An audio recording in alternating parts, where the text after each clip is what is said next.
भारत गेल्या काही वर्षांपासून आर्थिक फसवणूक करून देशबाहेर पलायन केलेल्या बड्या धेंड्यांना परत आणण्यासाठी प्रयत्न करतोय। विजय माल्या आणि नीरव मोदी या हाय प्रोफाईल आरोपींना लवकरच भारतात आणण्यात येणार आहे। सध्या या आरोपींवरील प्रकरण ब्रिटन कोर्टात प्रलंबित आहे।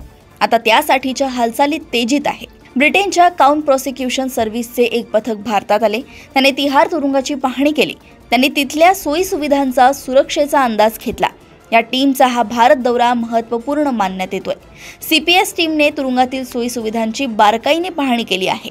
भारत प्रत्यार्पित कैद्यांना सुरक्षित वातावरण आणि आंतरराष्ट्रीय स्तरावरच्या सोयी सुविधा देतो हे ब्रिटिश कोर्टाला पटवून देण्यासाठी हा दौरा महत्त्वपूर्ण मानण्यात येतोय। भारतीय अधिकाऱ्यांनी सांगितलंय की जर गरज पडली तर अशा हाय प्रोफाईल कैद्यांना एक खास एन्क्लेव्ह व्यवस्था तयार करून देण्यात येईल।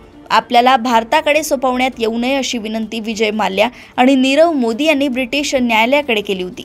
भारतातील तिहार तुरुंगात हिंसा आणि असुरक्षिततेची भीती आहे असा युक्तिवाद त्यांनी केला होता। याच युक्तिवादावर फेब्रुवारी महिन्यात शस्त्र तस्कर संजय भंडारी यांचे प्रत्यार्पण रद्द करण्यात आले होते। तोच आधार घेत माल्या आणि मोदी प्रत्यार्पणाला विरोध करत होते। त्यामुळे ब्रिटिश अधिकाऱ्यांचा तिहार तुरुंगाचा दौरा महत्त्वपूर्ण ठरलाय। या घटनेनंतर सीपीएसने भारत सरकारकडे युरोपियन मानवाधिकार करारांतर्गत सुरक्षेसाठी हमी मागितली आहे।